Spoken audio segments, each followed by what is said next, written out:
November 1st, 1944.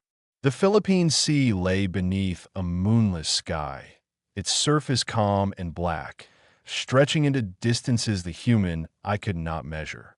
The only light came from faint reflections of stars scattered across the water, trembling gently with each slow swell. Far above, clouds drifted without sound, masking the horizon. Below them, hidden within that immense darkness, three American submarines moved in silent formation: USS Gavilan, USS Hake, and USS Bream, gliding barely beneath the surface, their hulls cutting through the Pacific like shadows. Engines hummed at the lowest possible vibration.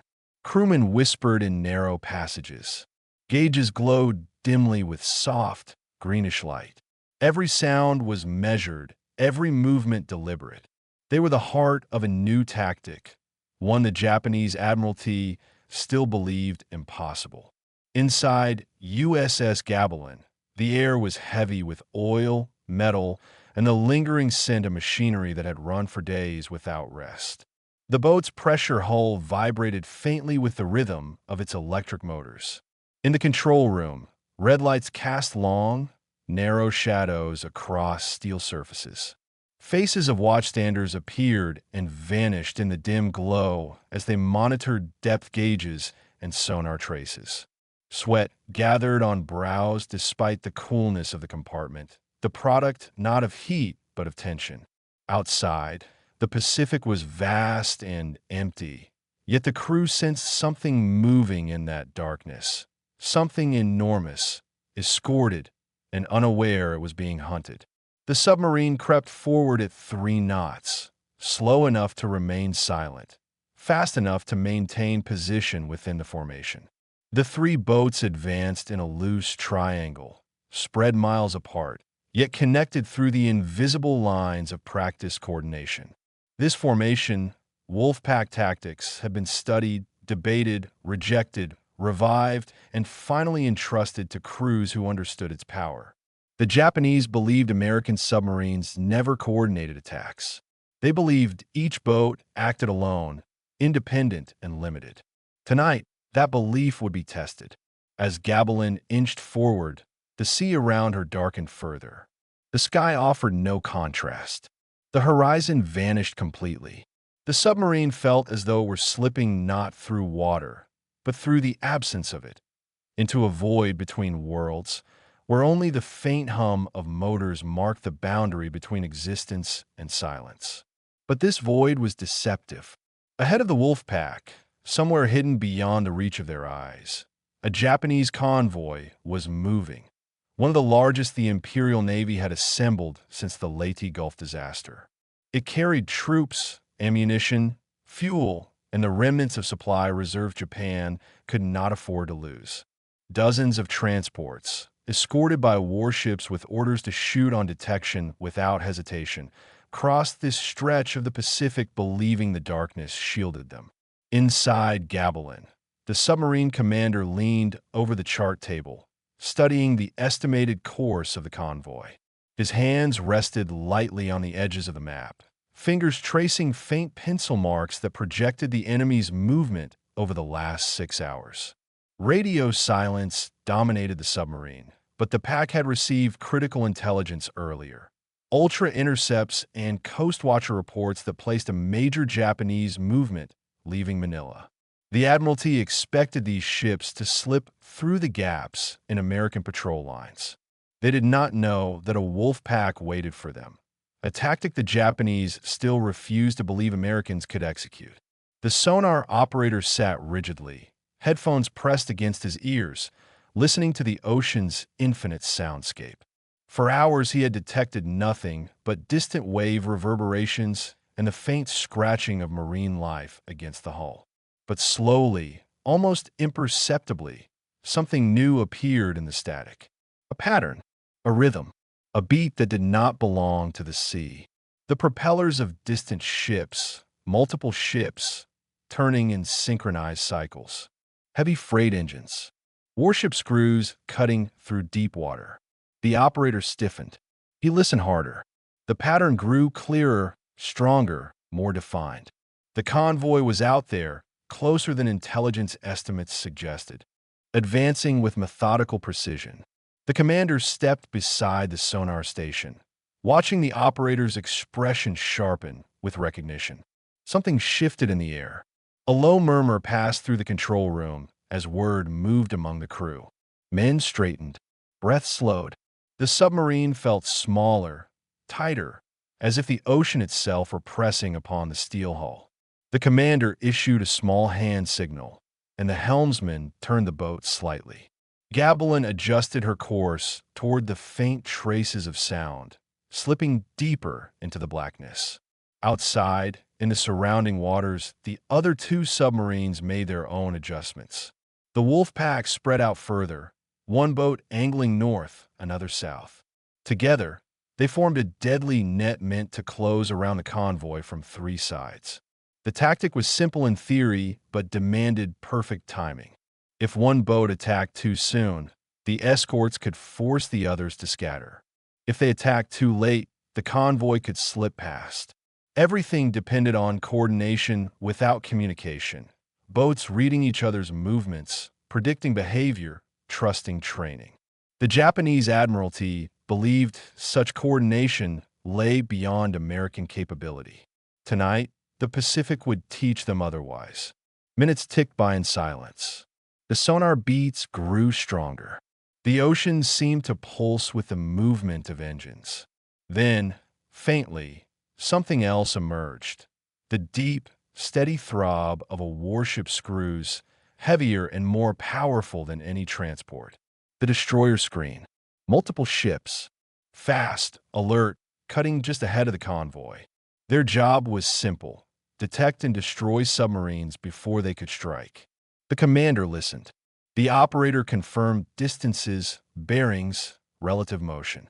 The Wolfpack had found the forward escorts. The convoy would be behind them, a mass of steel spread out across miles. Somewhere in that formation were the largest transports the Japanese could muster, ships carrying men and material essential to sustaining their war in the Philippines and beyond. Losing them would be catastrophic. The Japanese Admiralty, reeling after months of losses, believed their night transit offered protection enough. They had not expected submarines coordinated in silence. Gabalin adjusted depth.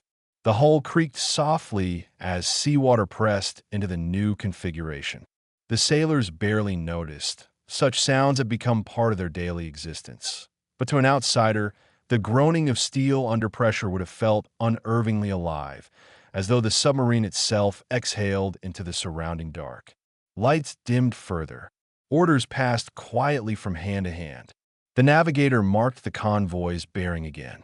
The line of motion intersected perfectly with the Wolfpack's triangulated position. The submarines were not merely in the right place. They were in the ideal place, poised to strike from three angles simultaneously. A tactic used by American submarines only recently, refined by experience, skepticism, and necessity. A tactic the Japanese refused to believe had become operational reality. On the surface above Gabalin, the Pacific remained deceptively calm. No lights broke the darkness. No silhouettes betrayed the presence of approaching steel giants. But beneath that curtain of silence, three submarines closed in with predatory precision. The distance narrowed. The sonar beats became a living pulse, filling the control room with a sense of approaching mass. The commander felt the moment tightening like a drawn bow. The crew braced, not for impact, but for opportunity. The unseen convoy moved unknowingly into the jaws of the Wolfpack. Then the sonar operator heard it. Another frequency, deeper and broader. Transport screws, many of them. Fully loaded ships, heavy with cargo and human lives. The convoy had entered the engagement envelope. And on that night, in the heart of the Philippine Sea, the Japanese admirals, far away in command buildings, reading reports that soothed them with assumptions, had no idea that one of their largest wartime convoys had just slipped into the crosshairs of a coordinated American submarine attack they did not believe existed. The ocean held its breath. The Wolfpack prepared to strike. To understand why this single night in the Philippine Sea carried such enormous weight. One must look back at the long, grinding struggle that had led to it. By late 1944, the Pacific War had reached a critical turning point. Japan, after years of expansion, now found itself increasingly cut off from the very resources that had fueled its early victories. Oil fields were lost, merchant fleets were sunk, supply lines constricted. What once flowed freely across thousands of miles of ocean now trickled through narrow, fragile corridors patrolled relentlessly by American submarines. Every transport, every tanker, every convoy that attempted to cross the waters from Southeast Asia to Japan carried not only cargo, but the last remnants of Japan's diminishing wartime lifeline. The Japanese Admiralty understood this, but struggled to adapt. For years, they had dismissed submarine warfare as a secondary threat, believing their destroyers could defend convoys effectively. Early Japanese doctrine focused on decisive naval battles, grand surface engagements, carrier duels, and fleet actions reminiscent of earlier maritime wars. Submarines, in their view, were tools of harassment rather than strategic disruption. The idea that the United States might employ its submarine force as a primary instrument of economic strangulation was something they neither anticipated nor believed could be executed with sufficient coordination to matter. Yet by 1944, the results spoke plainly. The American submarine campaign had reached a level of effectiveness that shocked even its own architects. American submarines, fleet boats like the Gado, Balao, and Tench classes, roamed the Pacific with increasing lethality. Their torpedoes, once plagued by malfunctions, had become reliable instruments of destruction. Their crews were seasoned, hardened by years of patrols. Yet perhaps the most significant evolution was tactical. American commanders had begun experimenting with coordinated attacks. Wolfpack tactics adapted from German submarine strategies, but reshaped to fit the vast distances and different operational demands of the Pacific. Multiple submarines would hunt as a team, communicating sparingly, sharing information, and converging on convoys from multiple angles. It was an innovation that had grown slowly, resisted by some, championed by a few, and finally implemented after both necessity and opportunity aligned. But Japan did not believe it. Reports of coordinated submarine attacks were dismissed as coincidence or error. The Admiralty clung to the conviction that American submarines acted independently, as they had in the early stages of the war. This assumption, rooted in outdated intelligence and reinforced by a reluctance to acknowledge shifts in enemy doctrine, left their convoys dangerously exposed. Even as losses mounted, even as transport after transport was sunk in deep waters, the Japanese leadership insisted that these were isolated incidents. A wolf pack, in their estimation, required coordination they believed beyond the capability of American crews stretched across such a vast ocean. Meanwhile, the United States Navy invested heavily in signals intelligence and code-breaking operations. By 1944, American cryptanalysts had penetrated Japanese naval communications deeply enough to track convoy movements with striking accuracy. Reports from the Coast Watchers, observers stationed on remote islands, added further clarity.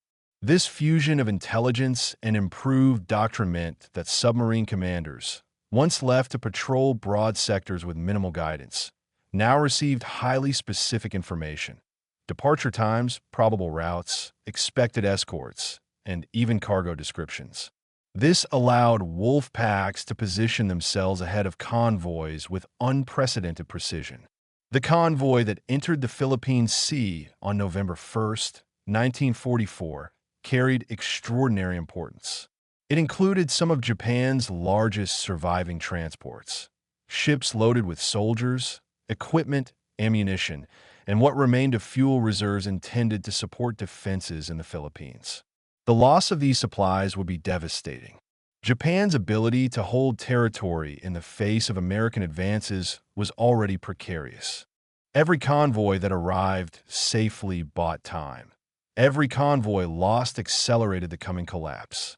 The Admiralty had ordered increased escort screens, adding destroyers and patrol craft to protect the transports. They believed their defensive measures were sufficient. Their faith lay in speed, secrecy, and the assumption that American submarines operated alone. But reality was different. The submarine force no longer resembled the hesitant fleet of 1942. It had become a disciplined, lethal arm of American strategy, coordinated, informed, and increasingly aggressive. Submarine flotillas were now commanded by officers who understood the interplay between stealth and cooperation. The U.S. Navy had learned from its early mistakes, integrating intelligence, doctrine, and technology into a coherent and formidable system. Inside the hulls of Gabilan, Hake, and Bream, the stakes of this convoy were fully understood.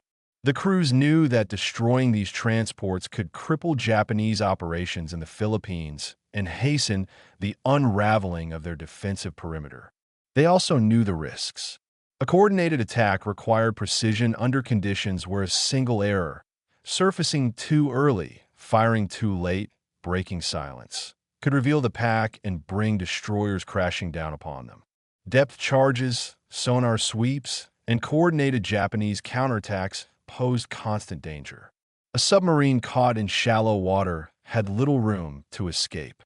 Yet the Wolfpack advanced, driven by training and the weight of responsibility. These crews had spent months stalking enemy shipping, honing their instincts, learning to interpret the ocean's sounds, the faint echoes of propeller shafts, the rhythms of distant convoys. They had seen torpedoes strike and miss. They had heard the terrifying thunder of depth charges exploding around their hulls.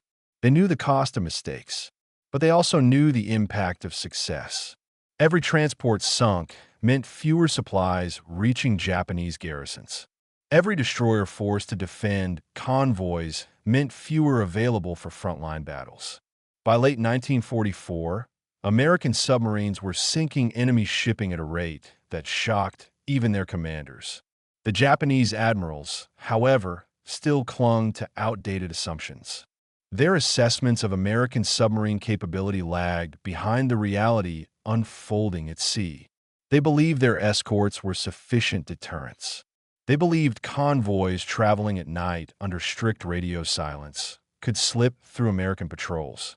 They believed American submarines lacked the discipline and communication needed to coordinate attacks in deep ocean waters. This disconnect between belief and reality shaped the stakes of the night ahead. The convoy carried the remains of Japan's logistical strength. The Wolfpack represented the evolving precision of American submarine operations. In the Philippine Sea, quiet, vast, and indifferent, would become the stage upon which the Admiralty's assumptions would be tested, challenged, and ultimately broken. As the convoy approached the Wolfpack's trap, the weight of the moment pressed upon the steel hulls of the submarines. The crews felt it in the stillness of their movements, in the slow hum of the engines, in the tension that hung like a physical presence within the narrow compartments. They had trained for this. They had waited for this. And now, as the faint echoes of dozens of Japanese ships grew louder on the sonar, they knew the hour had arrived. Far away, in offices lit by dim lamps and cluttered with maps, Japanese admirals continued to receive reports that soothed them. The convoy had departed as planned. Escorts had taken their positions. No enemy submarines had been detected. The sea was quiet. Confidence filled their assessments. Assumptions filled the gaps. They did not know that beneath the surface, 3 American submarines had already positioned themselves for a coordinated strike. The convoy steamed forward, unaware of the danger. The Wolfpack closed in, guided not by luck but by intelligence, training, and a tactical doctrine the Japanese still did not believe existed. In the Pacific, ancient and indifferent, prepared to witness a moment that would alter the course of Japan's wartime logistics forever. The hours leading into the attack formed a long, tightening coil of anticipation. Each submarine in the Wolfpack moved with deliberate precision, adjusting angles, correcting depth, and matching the faint rhythms of the sea so as not to betray its presence. Inside the hulls, every man felt the pressure of approaching combat in the subtle way the air itself seemed to thicken. The control rooms, small and dimly lit, became arenas of concentrated focus. The hum of electric motors, the quiet clicks of sonar instruments, and the low rustle of crewmen shifting their weight were the only sounds that filled the narrow compartments. On USS Gavilan, the sonar echoes grew sharper. The operator leaned forward, parsing the layered beats. Higher frequency screws belonging to destroyers, medium frequency signature of troop transports, the slow, heavy churn of cargo-laden hulls pushing against the water. These patterns were unmistakable. They formed a living map of movement, a picture constructed without sight. To these trained ears, the ocean transmitted information as clearly as any signal. The convoy was not merely approaching, it was converging. Miles away, USS Hake detected the same vibrations. The submarine slid deeper, finding an ideal depth to track the movement while avoiding detection. The crew moved quietly, each motion purposeful. Charts were marked, bearings calculated. The boat's internal hum felt tense, as though the steel hull itself was aware of the enormous force moving through the water above. USS Bream formed the southern edge of the Wolfpack's triangle. The submarine eased forward, closing in on what would become the convoy's flank. From her listening post deep within the Pacific darkness, the soundscape grew more complex by the minute. Merchant screws pulsed in thick, heavy beats, suggesting large hulls loaded with cargo. Warship engines cut through the mix, sharp and confident. These destroyers moved ahead and around the convoy like watchful wolves. Ironic, given that they were being stalked by hunters far less visible. As the hours passed, the Wolfpack completed its slow, methodical encirclement. The submarines drifted into positions they had rehearsed many times, but rarely executed with such precision. They were patient. They let the convoy come to them. The Pacific's vastness often forced submarines into wide, uncertain patrols. Tonight, intelligence allowed the Wolfpack to be still, waiting, while the convoy sailed directly into the jaws of the trap. Above them, the Japanese convoy steamed onward under a black sky. Its transports, loaded with fuel drums, ammunition crates, artillery pieces, and thousands of troops, moved in long lines. Destroyers cut sharp wakes alongside them, sweeping arcs forward and back, their crews vigilant but comforted by the absence of any confirmed submarine contacts. The night seemed calm. The ocean seemed empty. The escorts settled into the security of routine. But deep below, 3 sets of periscopes were raised just enough to glimpse the faint outline of the convoy against the horizon. They saw nothing clearly, just the slightest distortions where starlight broke across metal hulls. Yet for experienced officers, these faint lines were enough. Each submarine matched its approach to the convoy's speed. Each commander understood the angle of attack without exchanging a single word. Their training, repeated again and again across long patrols, now guided them through the careful progression toward conflict. Inside Gavilan, the crew remained at battle stations. Torpedo rooms were alive with quiet activity. Men checked the Mark 18 electric torpedoes, marked with stenciled identification numbers, their warheads glinting faintly under red lights. Compressed air lines were checked for leaks. Flood valves tested. Everything had to function perfectly. A single malfunction in this confined, pressure-filled environment could compromise an entire attack. As the convoy neared the center of the triangle, the destroyers began their sweeps.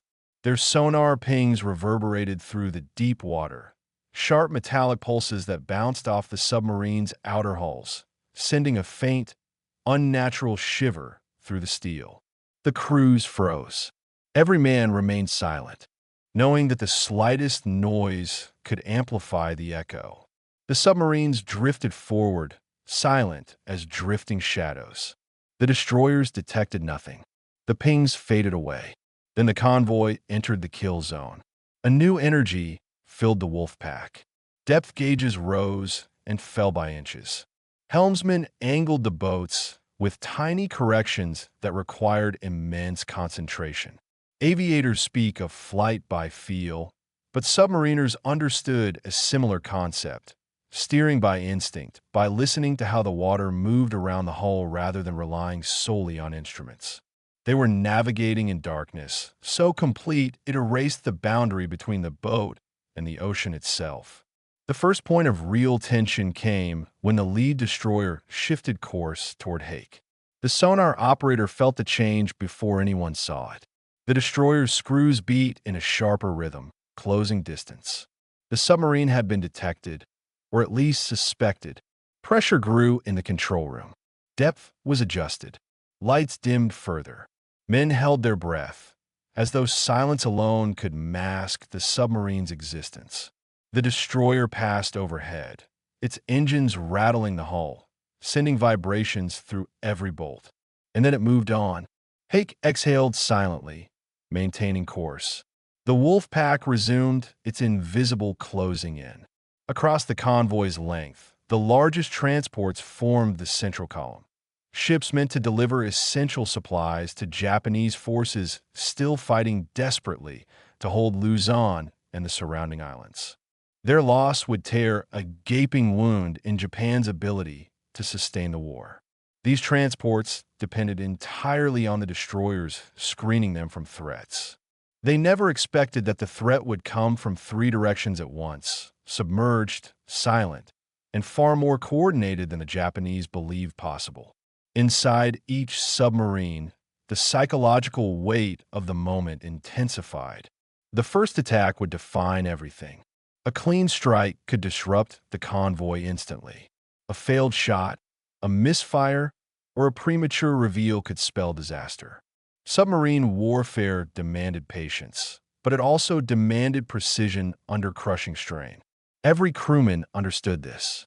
They felt the coming moment like pressure in the chest, a tightening that grew as the sonar echoes reached their strongest, clearest amplitude. At last, the convoy filled the forward listening arcs. The acoustics sharpened. Distances collapsed. The submarines were no longer stalking shadows. They were inches away from the largest Japanese wartime convoy still afloat. The Wolfpack had reached perfect attack positions.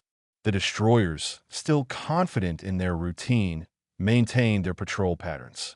And the transports steamed forward, oblivious to the silent hunters waiting just beneath them. The tension reached a point where it no longer felt like anticipation, but inevitability. The crewmen, silent and focused, seemed suspended in a world defined only by vibration, dim red light, and the knowledge that the next few minutes could change the course of the war in the Philippines. The convoy moved deeper into the kill zone. The Wolfpack prepared for the moment they had trained for. And far away, Japanese admirals still believed the night belonged to them.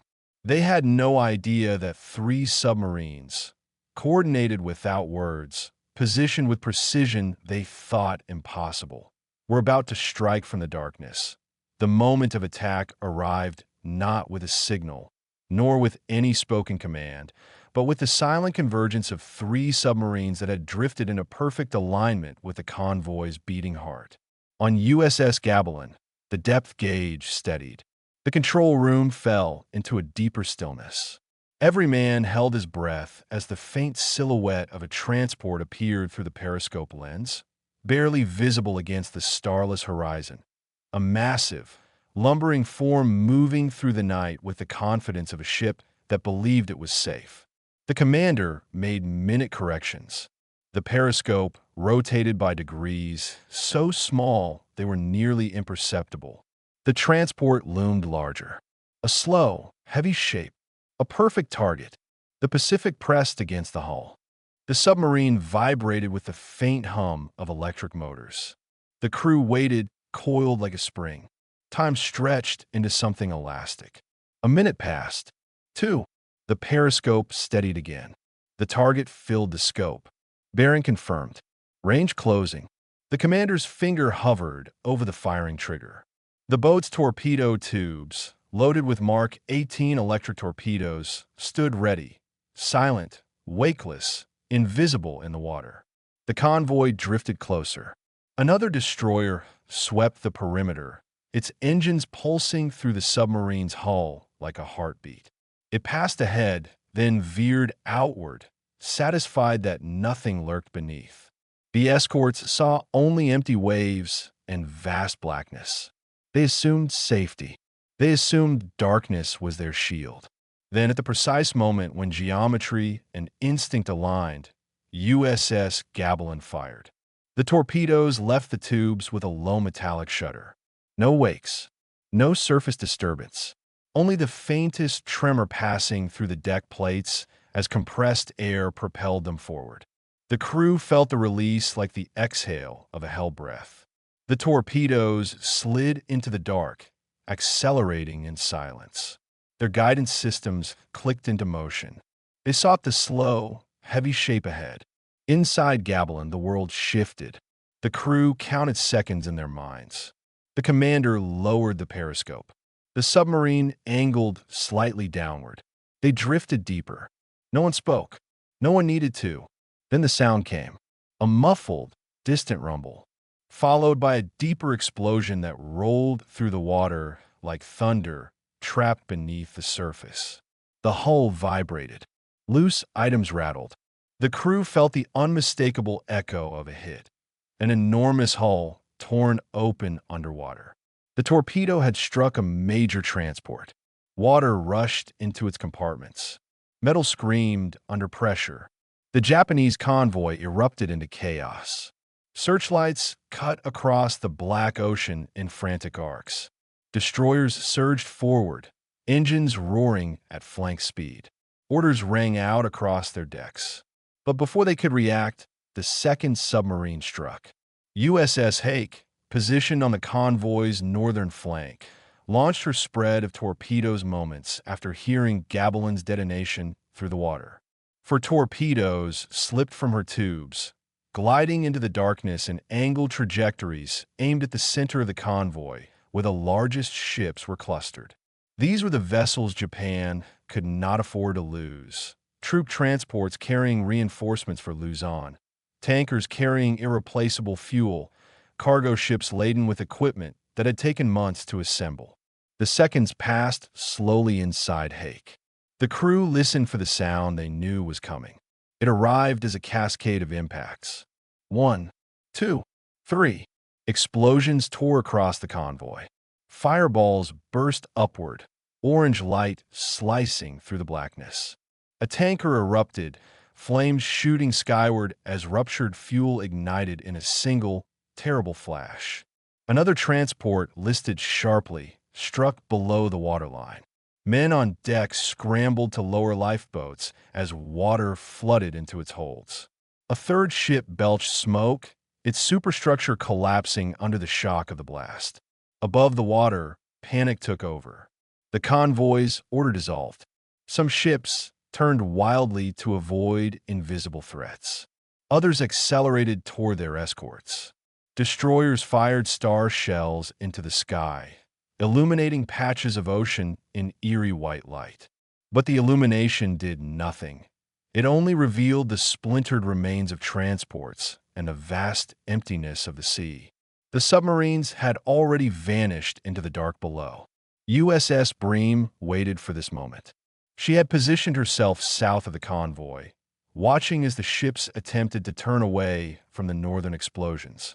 Panic drove them directly into her path. Her commander raised the periscope. The view that filled the lens was surreal. Flickering fires burning on the water, drifting debris, the silhouette of a gigantic transport swinging broadside into perfect alignment. trying desperately to escape Hake's attack. Bream fired a full spread. The torpedoes raced outward. Their internal gyros turned. Their electric motors whirred softly. No foam trails. No warnings. Only the smooth, relentless glide toward the steel hulls ahead. The impacts that followed were devastating. A massive cargo ship, one carrying artillery pieces, ammunition, and vehicles meant for Japanese forces in Luzon, disintegrated in a plume of flame and water. The explosion was so powerful that it sent shockwaves through the Wolfpack itself. Far beneath, the submarines felt the concussion roll through their hulls like a passing earthquake. Smaller vessels nearby were damaged by the blast alone. Fires spread across the surface as oil ignited, forming pools of flame that drifted with the swell. The Japanese convoy fell into complete disarray. Destroyers raced in every direction, dropping depth charges into empty water. Columns of white spray rose into the night as the charges exploded, but they found nothing. The Wolfpack had already slipped deeper, angling away from the dropping pattern like predators withdrawing into the shadows after the strike. Sonar pings echoed across the water, but returned no solid contact. The submarines were too deep, too quiet, too well positioned. Above them, the scene was catastrophic. Transports burned fiercely. Some ships capsized slowly, their sterns lifting toward the sky before disappearing beneath the waves. Others sank quicker, pulled under by the weight of flooded compartments. Men jumped into the water. Lifeboats overturned in the chaos. Destroyers fired blindly at imagined periscope wakes, their crews struggling against fear and confusion. The Japanese admirals had believed such an attack impossible. They believed American submarines lacked the coordination to strike simultaneously from three directions. They believed their convoy system, though weakened, could withstand isolated submarine attacks. They imagined their destroyers were enough to protect their largest remaining transports. But the Pacific told another story tonight. It told of three submarines that struck with precision, timing, and devastating effect. It told of torpedoes that hit exactly where they were aimed. It told of a convoy torn apart in minutes by a tactic the Japanese did not believe existed. Below, the Wolfpack repositioned for a second strike. The crews worked quickly, loading new torpedoes into the tubes. Sweat dripped into confined spaces. Hands moved with trained efficiency. The submarines angled upward slightly, preparing to rise just enough to regain periscope depth. The convoy still burned. Destroyers circled helplessly. More targets remained. The Wolfpack was not finished. When the last explosions faded and the fires began to drift across the water in scattered patches of orange light, the Pacific slowly returned to a strained, uncertain quiet. Smoke hung low over the surface, blurring the horizon into a single dark line. The remains of the convoy creaked and hissed as burning oil spread in long, trembling ribbons. Lifeboats overturned. Crates floated aimlessly. Silhouettes of ships that had once carried thousands of tons of cargo now lay twisted and half-submerged, their broken masts reaching upward like skeletal fingers. The sea was calm again, but it was no longer empty. It held wreckage, fire, and the unmistakable stillness of loss. Deep below, the three submarines of the Wolfpack drifted in near silence. The vibrations of the initial detonations had long since passed through their hulls. The crewmen moved with slow, deliberate calm. The emotions of the attack, fear, adrenaline, focus, had settled into a heavy fatigue that clung to every man. Yet their work continued. Torpedoes were reloaded. Depth settings checked. The engines hummed softly. And through it all, every sailor carried the weight of knowing they had taken part in a moment far larger than themselves, far larger than any single patrol. The ocean around them still echoed faintly with the distant churn of destroyer propellers, but the rhythm was weaker now, more aimless. The escorts had lost formation. Their searches had grown erratic. They had raced toward false contacts, dropped depth charges into empty water, and swept the darkness with searchlights that illuminated nothing but drifting debris. The Japanese destroyers, designed to guard the lifelines of an empire, found themselves chasing shadows. Unsure where the submarines had disappeared to, unsure which direction the next attack might come from, unsure how so many ships had been lost in so little time. Their authority, their confidence, their doctrine all felt hollow now.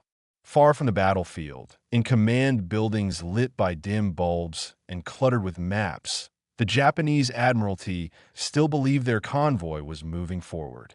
Messages had been delayed. Reports had not been updated. Their assumptions, built across years of misjudging the enemy's underwater capabilities, remained unchallenged for the moment. But soon, the truth would arrive, a truth heavy with loss.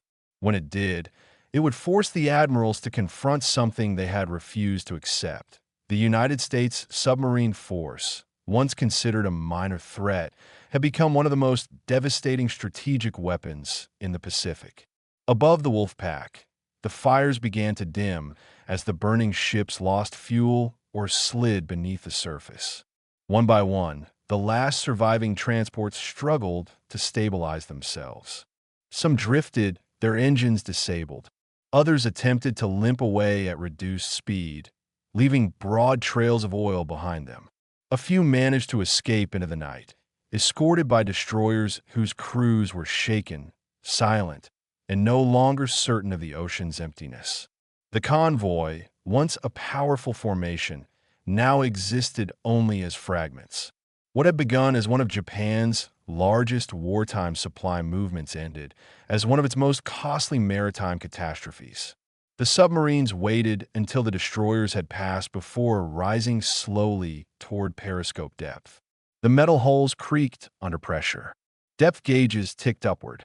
At 15 feet below the surface, each submarine slowed.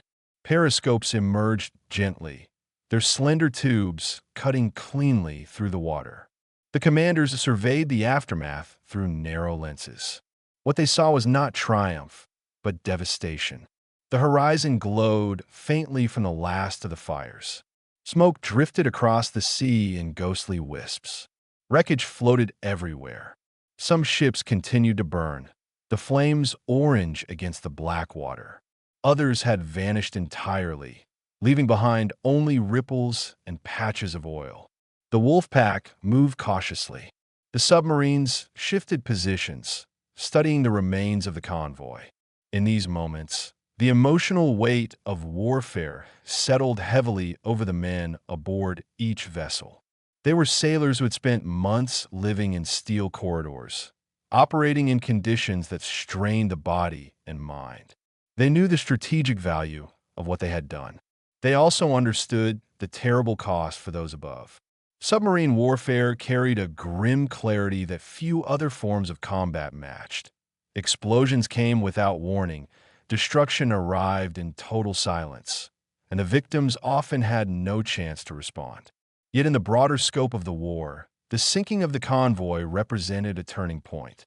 Japan's maritime supply chain, already under immense strain, suffered a blow from which it would not recover. The loss of troops, fuel, equipment, and transport capacity accelerated the unraveling of Japanese defenses across the Philippines and beyond. Reinforcements meant for the front never arrived. Fuel stocks dwindled further. Ships that might have supported future operations now lay at the bottom of the sea. And with each passing month, American submarines grew more coordinated, more confident, more devastatingly effective. The Wolfpack slipped away into the darkness, leaving the remnants of the convoy behind. Their engines hummed at low speed. The crew settled back into routine. The adrenaline faded into exhaustion. Men leaned against bulkheads, wiped sweat from their brows, and returned to the quiet work of submarine life, checking gauges, adjusting valves, logging every movement in the captain's notebook. The ocean around them felt immense once more, as though it had swallowed the chaos of the battle and returned to its natural state of indifference. But the memory remained. For the men aboard Gabelin, Hake, and Bream, this night would never fully fade. It carried both pride and sobering reflection. They had executed a coordinated attack that many believed impossible. They had demonstrated that the Wolfpack tactic, long debated within the American submarine force, could reshape the Pacific War. They had struck a blow that would ripple across Japan's strategic planning and force the Admiralty to confront a new reality. Their convoys were no longer safe anywhere. The submarines continued their patrol, moving deeper into the Philippine Sea. Behind them, the fires dimmed one by one. The last glowing embers flickered on the horizon, then vanished, swallowed by the night. For the crew, that darkness symbolized both the end of a battle and the beginning of understanding. They knew that their actions had been decisive. They also knew that the war would demand more of them. More patrols, more silence, more risks, more encounters with the vast and unpredictable ocean. Back in Japan, the Admiralty eventually received the truth. Reports filtered in from surviving escorts. The magnitude of the loss stunned them. A convoy they believed well protected had been torn apart by a coordinated submarine attack. Ships that had been counted upon to reinforce key defensive positions were gone. Equipment that had taken months to assemble was lost forever. Troops meant to bolster critical front lines had disappeared into the sea. And with each detail, the admirals were forced to confront the collapse of assumptions that had guided their decisions for years. They had underestimated their enemy. They had misread the evolution of submarine warfare. They had dismissed the warning signs. And now, as the enormity of the disaster settled over them, they understood that the Pacific had shifted irrevocably. For the Americans, the night marked a culmination of effort, a moment when intelligence, doctrine, and courage aligned. The Wolfpack tactic, once theoretical, had proven its worth with devastating clarity. The submarines had struck from three directions at once, coordinated in silence, guided by training and instinct. It was a demonstration of what American submarine forces had become, a strategic weapon capable of severing Japan's lifelines one convoy at a time. The Pacific War would continue. Battles would rage across islands and seas. Ships would still be lost. Lives would still be claimed by the vast, indifferent ocean. But after that night, the Japanese Admiralty understood something they had resisted for too long. Their convoys were vulnerable. Their assumption of safety was shattered. And the American submarines, silent, patient, coordinated, now held control over the lifelines of an empire. In the end, the sea returned to silence. The Wolfpack faded into the depths, moving toward their next patrol line. The last fires died, the water smoothed by morning, and the Pacific, eternal and unchanged, carried forward the memory of one night when three submarines emerged from the darkness, struck with perfect precision, and sank the hopes of a fleet that believed it could slip through unnoticed. The ocean does not remember names. It remembers only what sinks into it. But history remembers the night the Japanese admirals never expected. And history remembers the Wolfpack that taught them otherwise.